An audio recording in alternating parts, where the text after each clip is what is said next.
Sir మీరు hitech city కట్టారు, అది మహానగరం అయింది, హంబుల్ వే మీరు ఇది స్టార్ట్ చేశారంటే హంబుల్ కాదు, ఇది గ్రేట్ విజన్ కి మొదటి సక్సెస్ మాత్రం అని చెప్పాను. విభజన జరిగింది ఆ రోజు, మీరు అందరూ హైదరాబాద్ నన్ను చాలా మంది ఎగతాళి చేశారు. నేను హైటెక్ సిటీ కడితే ఆనాటి రాజకీయ నాయకులు హైటెక్ సిటీ కడితే ఏమవుతుందన్నారు. ప్రపంచంలో అధినేతలంతా హైదరాబాద్కు వస్తే మీరు ఒక రోడ్డు వేశారు, హైటెక్ సిటీ నుంచి ఎయిర్పోర్ట్ వరకు మీరు షో చేస్తున్నారు, దీనివల్ల ఏమీ రాదన్నారు. నేను ఒకటే సంకల్పం, తెలుగు జాతి గర్వపడే విధంగా ఒక మహానగరాన్ని నిర్మాణం చేయాలనే సంకల్పంతో అడుగడుగునా ముందుకు పోయి హైదరాబాద్ నిర్మాణం చేశాం. 162 కిలోమీటర్ల ఔటర్ రింగ్ రోడ్.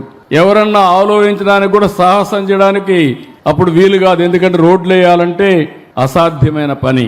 అక్కడి నుంచి ఈరోజు మీరు హైదరాబాద్ చూశారు. విభజన జరిగింది. విభజన జరిగిన తర్వాత నేను ఇప్పుడు కూడా చెప్తున్నాను, హైదరాబాద్ నిర్మాణం చేశాం.